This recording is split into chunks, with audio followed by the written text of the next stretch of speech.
चलिए दोस्तों, इसके पहले थोड़ा मैंने पहले वो कर दिया था वीडियो, तो आप दो देख लीजिए पहले इसके आगे का। खनिज तथा ऊर्जा संसाधन के लिए पहले देख लीजिए।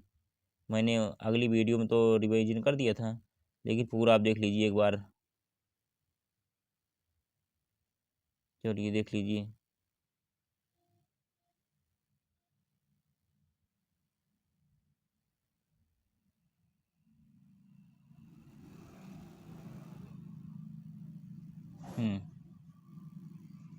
अब देखिए यहाँ पर।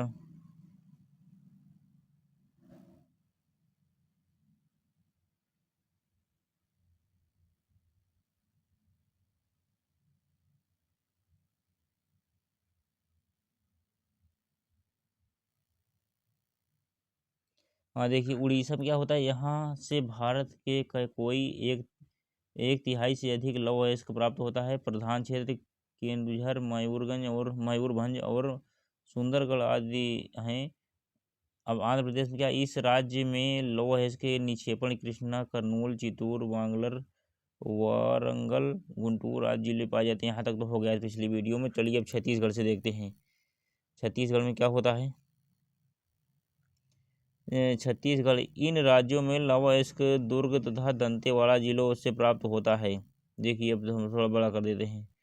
दंतेवाड़ा जिले, इन राज्यों में लौह अयस्क दुर्ग एवं दंतेवाड़ा जिलों से प्राप्त होता है। इस राज्य की बेलाडीला क्षेत्र की खानों के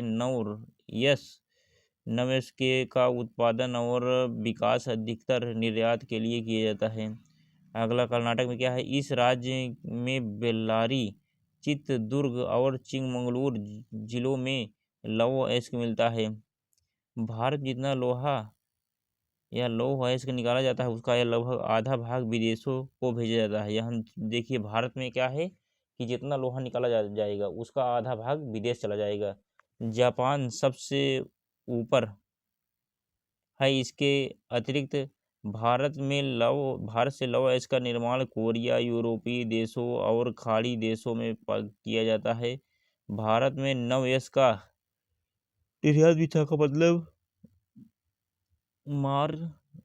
मारमा गांव, पारादीप और कोलकाता के बंदरगाहों से होता है। 1997-1998 भारत में लौह अयस्क का उत्पादन 715 लाख टन हुआ, जबकि 1950-51 में 30 लाख टन लौह अयस्क का उत्पादन हुआ था।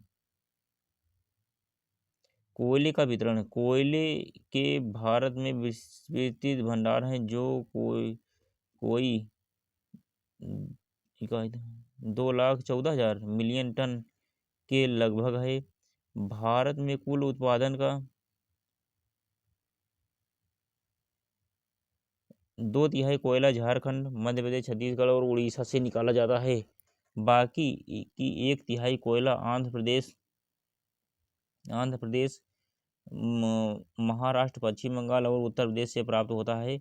हमारे देश में लिग्नाइट कोयले के प्रचुर क्षेत्र तमिलनाडु में नेवेली, राजस्थान में पुल्लू तथा जम्मू कश्मीर में रियासी में है।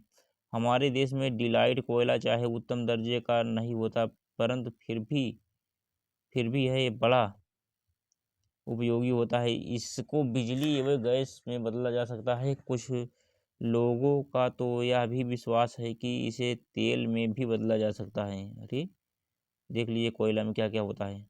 तमिलनाडु के लिए यह वरदान सिद्ध हुआ। 1997-98 भारत में कोई 32 करोड़ टन कोयले का उत्पादन हुआ था, जबकि 1991 में केवल 2.23 करोड़ कोयले का हुआ था। भारत में उत्पादित होने वाले कोयले को 2/3 से भी अधिक भाग बिजली पैदा करने के काम आता है। कोई 10% कोयला लोहा और इस्पात उद्योग में, 4% सीमेंट उद्योग में और शेष कोयला रासायनिक उर्वरक उद्योग एवं घरेलू कामकाज में प्रयोग किया जाता है। नंबर 6 देखिए। नंबर 6 क्या है, जल। आप लोग इसका स्क्रीनशॉट ले लीजिए। संसाधनों का संरक्षण निम्नलिखित कारणों से आवश्यक है। हमारे उद्योग, नंबर 1 हमारे उद्योग हैं और किसी का बहुत।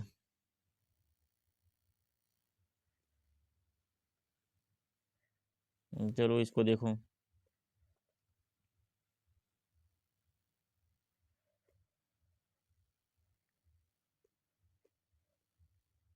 हाँ, ये किसी का विकास बहुत हद तक अनिल निक्षेपों और उनमें निर्मित पदार्थों का वो पर निर्माण करता है।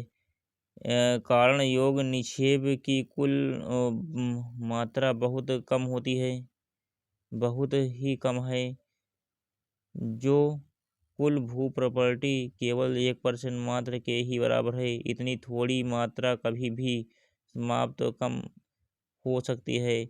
हम इन अल्प मात्रा खनिज संसाधनों को बड़ी तीव्र गति से प्रयोग करते हैं या कर रहे हैं, जिनका निर्माण होने में लाखों वर्ष लग गए।